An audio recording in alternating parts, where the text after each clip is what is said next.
ಪರೀಕ್ಷಾ ಸಾಧ್ಯತೆ ಅಂದರೆ ಆ ಪವಿತ್ರತೆಯನ್ನು ಕಾಪಾಡೋದಕ್ಕೆ ಕೆಲವು ನಿರ್ಧಾರನ ತಗೊಂಡು ಅದನ್ನ ಕುಸಿತ ಏನಾಗಿದೆ ಅವರಿಗೆ ಸೆಕೆಂಡ್ ಆ್ಯಂಡ್ ಥರ್ಡ್ ಎಕ್ಸಾಮ್ ತಗೊಂಡಿದ್ದಾರೆ. ಈಗ ಮೊನ್ನೆ ಸೆಕೆಂಡ್ PUC ಎಕ್ಸಾಮ್ ಮುಗಿತ್ತು. ಯಾರು ಫೇಲ್ ಆಗಿದ್ರು ಮಕ್ಕಳು 1,17,000 ಮಕ್ಕಳಲ್ಲಿ 26,000 ಮಕ್ಕಳು ಪಾಸ್ ಆಗಿದ್ದಾರೆ. ಅಂದರೆ ಫೇಲ್ ಆಗಿರೋ ಹಾಗೆ ಅದು ಒಳ್ಳೆ ಹೌದು ಅಂತ ಹೇಳಿ ನೋಡೋಣ. ಇಲ್ಲಾಂದ್ರೆ 1 ವರ್ಷ ಮಕ್ಕಳು ಕಾಯ್ಬೇಕಾಗಿತ್ತು.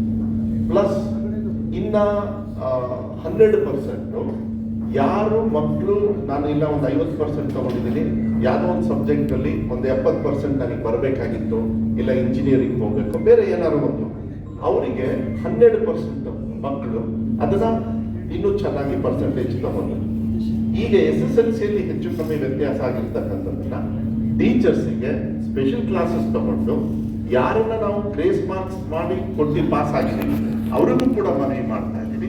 ನೀವು ಭಯ ಪಡೋದು ಬೇಡ, ಯಾಕೆಂದ್ರೆ ಪಾಸ್ ಆಗಿದ್ದೀರ, ಆದ್ರೆ ನಿಮ್ಮ ಒಂದು ಶಕ್ತಿಯನ್ನ ಎಕ್ಸಾಮ್ ತಗೊಂಡು ಪಾಸ್ ಆಗ್ತಕ್ಕಂಥ ವ್ಯವಸ್ಥೆ. ಯಾಕೆಂದ್ರೆ ಟೀಚರ್ ನಮ್ದು ಏನಾಗಿದೆ ಇಲ್ಲಿ, ಬೆಸ್ಟ್ ಟೀಚರ್ಸ್ ಆರ್ ಇನ್ ಸರ್ಕಾರಿ ಶಾಲೆ, but we have not use them properly. Correct ಆಗಿ ನಾವು ಯೂಸ್ ಮಾಡೋ ಸಿಸ್ಟಮ್ನ ಇಷ್ಟು ವರ್ಷ ಕಳ್ಕೊಂಡಿದ್ದೀವಿ. ಅದನ್ನ ಕ್ಲೀನ್ ಅಪ್ ಮಾಡ್ಬೇಕಾದ್ರೆ ಈ ತರ ವ್ಯತ್ಯಾಸಗಳಾದಾಗಲೇ ನಾವು ಪರ್ಸೆಂಟೇಜ್ ಕೊಟ್ಟಿರೋದು. ಈಗ ಅವ್ರು ಎಕ್ಸಾಮ್ ತಗೊಂಡು ಪಾಸ್ ಆಗಲಿ, ನೋ ಪ್ರಾಬ್ಲಮ್. ಅದಾದ್ಮೇಲೆ ಮತ್ತೆ ಥರ್ಡ್ ಎಕ್ಸಾಮು ಇರ್ತದೆ, ಅಂದ್ರೆ ಅದು ಬಹಳ ಅಂಶ ಬಹಳ ಕಮ್ಮಿ ಇರ್ತದೆ, ಬಹಳ ಒತ್ತಡ ಏನು ಇರೋದಿಲ್ಲ. ಅದಕ್ಕೆ ಆ ವಿಶ್ವಾಸ ಇವಾಗ ನಮಗೆ ಗೊತ್ತಾಯ್ತು ಎಲ್ಲೆಲ್ಲಿ ಮಕ್ಕಳ ಒಂದು ಪಾಸಿಂಗ್ ಪರ್ಸೆಂಟೇಜ್ ಹೆಚ್ಚು ಕಮ್ಮಿ ಆಗಿದೆ. ಅಲ್ಲಿ ನಮ್ಮ ಡಿಪಾರ್ಟ್ಮೆಂಟ್ ಇಂದನೂ ಕೂಡ ಮತ್ತು ಟೀಚರ್ಸ್ ಕೂಡ ಒತ್ತಡವನ್ನು ಕೊಟ್ಟು ಇಡೀ ವರ್ಷ ಒಳ್ಳೆ ರೀತಿಯಲ್ಲಿ ಶಿಕ್ಷಣವನ್ನು ಕೊಟ್ಟು ಅವರಿಗೆ ಮೇಲ್ದರ್ಜೆಗೆ ತನ್ನಿ ಅಂತ ನೋಡಿ. ಸರ್ಕಾರದಲ್ಲಿ ನಾವು ಬಟ್ಟೆ ಕೊಡ್ತೀವಿ, ಪುಸ್ತಕ ಕೊಡ್ತೀವಿ, ಮಧ್ಯಾಹ್ನ ಊಟ ಕೊಡ್ತೀವಿ, ಬೆಳಗ್ಗೆ ರಾಗಿ ಮಾಡಿ ಕೊಡ್ತೀವಿ, 2 ಮೊಟ್ಟೆ ಕೊಡ್ತೀವಿ, ಎಲ್ಲ ಕೊಡ್ತೀವಿ. ಆದ್ರೆ ಶಿಕ್ಷಣವನ್ನು ಕೊಡ್ತಕ್ಕಂಥದ್ದು ವ್ಯವಸ್ಥೆಯಲ್ಲಿ ನಮ್ಮ ಇಲಾಖೆಯಿಂದ ತಪ್ಪಾದಾಗ ನಾವು ಸರಿ ಮಾಡಬೇಕಾದ್ರೆ ಒಂದೇ ದಿವಸ ಆಗೋದಿಲ್ಲ. ಅದು ಇಟ್ಸ್ ಅ ಬಿಗ್ ಪ್ರೋಸೆಸ್, ಬಹಳ ದೊಡ್ಡ ಪ್ರೋಸೆಸ್ ಆಗುತ್ತೆ. ಅದನ್ನ ಒಂದು ಕೋಆಪರೇಷನ್ ಬೇಕಾಗ್ತದೆ, ಸರ್ಕಾರ, ಟೀಚರ್ಸು, ಪೇರೆಂಟ್ಸು. ಅದನ್ನ ನೀವು ವಿಶ್ವಾಸ ಇಟ್ಕೊಳ್ಳಿ. ಮಕ್ಕಳ ಒಂದು ಭವಿಷ್ಯಕ್ಕೆ ನಾನು ಗ್ಯಾರಂಟಿ ಕೂಡ ಒಳ್ಳೆ ರೀತಿಯಲ್ಲಿ ಭವಿಷ್ಯ ಕೊಡ್ತೇವೆ. ಯಾಕಂದ್ರೆ ಹಾಳು ಮಾಡೋ ಪ್ರಶ್ನೆ ಬರೋದೇ ಇಲ್ಲ. ಆ ನಿರ್ಧಾರಗಳನ್ನ ಅನಿವಾರ್ಯವಾಗಿ ಕೆಲವು ಸತಿ ತಗೊಳ್ಬೇಕಂತ ಕೊರತೆ ಟೀಚರ್ಸ್ ನಮ್ದೇ ಇದೆ, ಮಿಸ್ಟೇಕ್ ನಮ್ದೇ ಇದೆ, ಇಲ್ಲ ಅಂತ ಸ್ವಲ್ಪ ಸಮಯ ಆಗ್ತದೆ ಒಳ್ಳೆ ರೀತಿಯಲ್ಲಿ. ಅದಕ್ಕೆ ನಾನು ಹೇಳ್ತಾ ಇದ್ದೇನೆ, ಶಿಕ್ಷಕರ ಪರವಾಗಿ ನಮ್ಮ ಸರ್ಕಾರ ನಿಲ್ತದೆ, ಮಕ್ಕಳ ಪರವಾಗಿ ನಿಲ್ತದೆ. ಸರಿಪಡಿಸೋಣ. ಒಂದಿನ ಅವರ ಚೇಂಬರ್ಗೆ ಹೋಗಿ ಕುತ್ಕೊಂಡು CM ಅವ್ರಿಗೆ ಬೇಕಾದ್ರೆ ಆಗಲಿ ಮಾಡೋಣ. ಈಗಿರೋದು ನಮ್ಮ ಬೋರ್ಡ್ ಅನ್ನ ಅವ್ರಿಗೆ ಹಾಕಿಬಿಟ್ಟಿದ್ದಾರೆ. ಬೋರ್ಡ್ ಅನ್ನು ಆಕ್ಚುಲಿ ನಮ್ಮ ಬೋರ್ಡು ಅತ್ಯಂತ ಗಟ್ಟಿಯಾಗಿ ಕಟ್ಟಿದವರು. ನಾವು ಬಹಳ ಕಷ್ಟಪಟ್ಟು ಹಿಂದೆ ಇವರೆಲ್ಲರೂ ಬಹಳ ಜನ ಹಿರಿಯರು ಅದ. ಎಸ್ ಇಲ್ಲ ನಾನು ಹೇಳ್ತಿದ್ದೆ ಸರ್, ಮುಂದಕ್ಕೆ ಹೋಗಿದ್ದೇನೆ. ಬಂಗಾರಪುರ ಕಟ್ಟಿದ್ದಾರೆ, ಕೆಲವು ಡೈರೆಕ್ಟರ್ಗಳು ಬಂದು ಉತ್ತಮವಾದಂತ ಕೆಲಸ ಮಾಡಿದ್ದಾರೆ. ಅದರ ಅಡಿಯಲ್ಲಿ ನಾವೆಲ್ಲ ಕೆಲಸ ಮಾಡಿ ಬಂದಿದ್ವಿ. ಆದ್ರೆ ಆ ಒಂದು ಬೋರ್ಡ್ ಅನ್ನ ತಮ್ಮ ಹೆಸರಿನ ಮುಂದಿನ ದಿನಗಳಲ್ಲಿ ಮಧು ಬಂಗಾರಪ್ಪರು ಮತ್ತೆ ಬಿಟ್ರಿ ಸರ್. ಏನಂತಂದ್ರೆ ಸಿದ್ದರಾಮಯ್ಯ ಸಾಹೇಬರು ಒಂದು 2014 ಒಂದು ವಿಧೇಯಕ ತಗೊಂಡೋಗಿದ್ರು. ಅದಾದ್ಮೇಲೆ ಅವರೇ ಮೊನ್ನೆ ಏನ್ ಮಾಡಿದ್ರು ಸರ್ ಅಂತಂದ್ರೆ, ಅಪೋಸಿಷನ್ ಲೀಡರ್ ಇದ್ದಾಗ ಬೊಮ್ಮಾಯಿ ಅವರಿಗೆ ಒಂದು ಲೆಟರ್ ಕೊಟ್ಟರು. ಅದನ್ನ ನಾವು 2095ಗೆ ಪೂರ್ವಾನ್ವಯ ಮಾಡಿ ಜಾರಿ ಮಾಡಿದ ತಪ್ಪು. ಅದನ್ನ ಯಾವತ್ತು ಕಾಯ್ದೆ ಜಾರಿ ಆಗತ್ತಲ್ಲ, ಕಾಯ್ದೆ ಜಾರಿ ಆಗದ ದಿನದಿಂದ ರೆಟ್ರೋಸ್ಪೆಕ್ಟ್ ಆಗಿ ಅದನ್ನ ನಾವು ಜಾರಿ ಮಾಡಬೇಕು ಅಂತ ಹೇಳಿ ಬೊಮ್ಮಾಯಿ ಅವರು ಅವರೇ ಲೆಟರ್ ಕೊಟ್ಟಿದ್ದಾರೆ. 2014 ಅಮೆಂಡ್ಮೆಂಟ್ ಎಜುಕೇಶನ್ ಆಕ್ಟ್, ಅದು 2014 ಕಾಲ್ಪನಿಕ ವೇತನ ವಿಧೇಯಕ ಅಂತಂದು ಅದನ್ನ ಪೂರ್ವಾನ್ವಯ ಮಾಡಿದ ತಪ್ಪು ಭವಿಷ್ಯಾವರ್ತಿಯಾಗಿ ಮಾಡಬೇಕು ಅಂತ ಹೇಳಿದ್ದಾರೆ. ಮಾಡಿ ನೀವು not doubt sir, but keep it in our mind sir. It's very school Bharamasagara head master. So ಬಹಳ ಸಂತೋಷ ಪಡ್ತಾ ಇದ್ದೀನಿ. ಬಂಗಾರಪ್ಪ ಸರ್ ಮುಖ್ಯಮಂತ್ರಿಗಳಾಗಿರೋ ಶಿಕ್ಷಣ ಮಂತ್ರಿಗಳ ಕಾಲದಲ್ಲಿ ಗ್ರಾಮೀಣ ಭಾಗದಲ್ಲಿ ಶಿಕ್ಷಕನಿಗೆ ಆಯ್ಕೆಯಾಗಿ 33 ವರ್ಷ ಸರ್ವಿಸ್ತಾರೆ.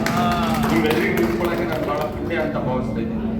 ಎರಡನೇದಾಗಿ ತುಂಬಾ ಡೆಪ್ತ್ ಆಗಿರೋ ನನ್ನ ಫೀಲಿಂಗ್, ನಾನು ಹುಟ್ಟಿರೋ ಊರೊಳಗೆ ನಾನು ಇವತ್ತು HM ಆಗಿದ್ದೀನಿ. ಆಂಜನೇಯ ಸಾಹೇಬರು ಭರಮಸಾಗರೊಳಗೆ ಆ ಶಾಲೆನ ತಗೊಂಬಂದು ಹಾಕಿದ್ದಾರೆ ಸರ್. 800 ಮಕ್ಕಳಿದಾವೆ, ರೂಮ್ ಇಲ್ಲ ಸರ್. 5 ವರ್ಷದಿಂದ ಮೊದಲಾಗಿ ಚುನಾವಣೆಗೆ ಸಂಬಂಧಪಟ್ಟಂತೆ ನಾವು ಒಂದು ತೀರ್ಮಾನಕ್ಕೆ ಬಂದಿದ್ದೇವೆ. ಇಲ್ಲೇವರೆಗೂ ಕೂಡ ಶೋಷಿತ ಜಾತಿಗಳು ಈ ಕಾಂಗ್ರೆಸ್ ಪಕ್ಷ ತಗೊಂಡಿರೋದಲ್ಲ, ನಾವು ಕೂಡ ಸೀರಿಯಸ್ ತಗೊಂಡಿರಲಿಲ್ಲ.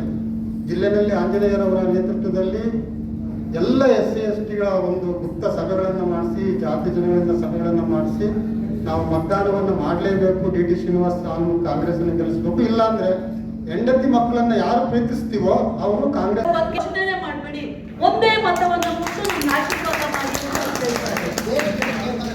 ಅಲ್ಲ ಅಲ್ಲ, ನಮ್ಮ ವಿನಂತಿ ಕರ್ನಾಟಕದ ಈ 6 ಕ್ಷೇತ್ರದಲ್ಲಿ ನಡೀತಾ ಇರುವಂತ ಚುನಾವಣೆಯಲ್ಲಿ ಆಗ್ನೇಯ ಶಿಕ್ಷಕರ ಕ್ಷೇತ್ರದ ಶಿಕ್ಷಕರಲ್ಲೂ ಕೂಡ ಅವರ ವಿನಂತಿ, ನೀವು ನಮ್ಮ ಸರ್ಕಾರಕ್ಕೆ ಕಳೆದ ವಿಧಾನಸಭೆಯಲ್ಲಿ ಹೇಗೆ 136 ಜನವನ್ನ ಗೆಲ್ಸ್ಕೊಟ್ರಿ ಆಶೀರ್ವಾದ, ವೋಟ್ ಫಾರ್ OPS ಅಂತ ಶಿಕ್ಷಕರು ಓಟ್ ಕೊಟ್ರು. ಈಗಲೂ ನಾವು ವಿನಂತಿ ಮಾಡ್ಕೊಳ್ತೇವೆ ಸರ್ಕಾರದ ಭಾಗವಾಗಿ, ವೋಟ್ ಫಾರ್ OPS ಅಂತ ನೀವು ಕೊಡಿ, 6 ಜನನ್ನ ಗೆಲ್ಸ್ಕೊಡಿ, ನಿಮ್ಮ ಬೇಡಿಕೆಗಳನ್ನ ನಾವು ಈಡೇರಿಸಲಿಕ್ಕೆ ಬದ್ಧತೆ ಇದೆ ಅಂತ ಹೇಳಿ ಮಿನಿಸ್ಟರ್ ರಿಕ್ವೆಸ್ಟ್ ಮಾಡ್ತಾರೆ. ಮಾನ್ಯ ಎಲ್ಲರ ಮುಂದೆ ನಮ್ಮ ಅತೀವಾದಂತಹ ಬೇಡಿಕೆ, ಹೊರದಾಟಿನ ಶಾಲಾ ಕಾಲೇಜುಗಳ ನೌಕರರಿಗೆ 8 OPS ಬಹುಶಃ ತಾವುಗಳು ಚೆನ್ನಾಗಿ ಮಾಧ್ಯಮದಲ್ಲೂ ಕೂಡ ಶಿವಮೊಗ್ಗದಲ್ಲಿ ಸಭೆ ಸೇರಿದಾಗ ಚಿತ್ರಗಳ ಮುಖಾಂತರ ನಮಗೆ ತೋರಿಸಿದ್ವಿ. ಆ ಪ್ರಕಾರ ಸರ್ ದಯಮಾಡಿ ಶಾಲಾ ಕಾಲೇಜುಗಳ ಶಿಕ್ಷಕರಿಗೆ ಸಂಧ್ಯಾಕಾಲದ ಜೀವನ ವೆರಿ ಇಂಪಾರ್ಟೆಂಟ್ ಆಗಿ ಮಾಡಲೇಬೇಕಾಗಿರ್ತಕ್ಕಂಥದ್ದು ಸರ್. ಈಗ ವಯಸ್ಸಾದವರಿಗೆ ಸರ್ ಇದೆ, ಸದ್ಯ ಸುರಕ್ಷಾ ಯೋಜನೆ ಇದೆ, ಹೆಣ್ಮಕ್ಳಿಗೆ ವಿಡೋ ಪೆನ್ಷನ್ ಇದೆ, ಏಡೆಡ್ ಶಾಲೆಯಲ್ಲಿ ಕೆಲಸ ಮಾಡಿ ರಿಟೈರ್ಡ್ ಆದವರಿಗೆ ಇವತ್ತು ಪೆನ್ಷನ್ ಇಲ್ಲ, ಹೊಸ ಸ್ಕೀಮು ಇಲ್ಲ, ಹಳೆ ಸ್ಕೀಮು ಇಲ್ಲ, ಮತ್ತೆ ವಿಧವಾ ವೇತನನೂ ಇಲ್ಲ, ಹೆಲ್ತ್ ಅದು ಇಲ್ಲ, ಎಲ್ಲ ಪ್ರಾಬ್ಲಮ್ ಒಂದೇ ಬೆಳೆದಿದೆ. ನಾವು ಕೇಳ್ತಾ ಇರೋದು ಅಂತಂದ್ರೆ ಒಂದು ವ್ಯತ್ಯಾಸ ಇದೆ ಸರ್, ದಯಮಾಡಿ ಸರಿ ಮಾಡಿ. 2006ರ ಪೂರ್ವದಲ್ಲಿ ನೇಮಕಾತಿ ಹೊಂದಿ ಅಥವಾ ಅಧಿಸೂಚನೆಯಾಗಿರ್ತಕ್ಕಂತಹ ಸರ್ಕಾರಿ ನೌಕರರಿಗೆ ತಾವುಗಳ ಹಳೆ ಪೆನ್ಷನ್ ಕೊಟ್ಟಿದ್ದೀರಿ sir. It is very important. 2006ರ ಪೂರ್ವದಲ್ಲಿ ಅಧಿಸೂಚನೆ ಆಗಿರ್ತಕ್ಕಂತಹ ಸರ್ಕಾರಿ ನೌಕರರಿಗೆ 13,000 ನೌಕರರಿಗೆ ಹಳೆ ಪೆನ್ಷನ್ ಕೊಟ್ಟಿದ್ದೀರಿ. 2006ರ ಪೂರ್ವದಲ್ಲಿ ನೇಮಕಾತಿಯಾಗಿ ಕರ್ತವ್ಯ ನಿರ್ವಹಿಸಿ ಮೌಲ್ಯಮಾಪನ ಮಾಡಿ ಪರೀಕ್ಷಾ ಕಾರ್ಯಗಳು ನಡೆಸತಕ್ಕಂತಹ ಹೊರದಾಟ ಶಾಲಾ ಕಾಲೇಜುಗಳ ನೌಕರರಿಗೆ ಅದೇ ರೀತಿಯ ವ್ಯತ್ಯಾಸ ಯಾಕೆ ಮಾಡಿದ್ದಾರೆ ಸರ್ಕಾರ ಅಂತ ಕೇಳ್ತಾರೆ. ಸರ್ಕಾರಿ ನೌಕರಿ ನೀವು ಕೊಟ್ಟಿದ್ದೀರಿ, ಹೊರದಾಟ ಶಾಲಾ ಕಾಲೇಜು ನೌಕರಿಗೆ ಕೊಡ್ರಿ. 2000ರ ಪೂರ್ವದಲ್ಲಿ 2006 ಇದು ಇತ್ತು ಸರ್.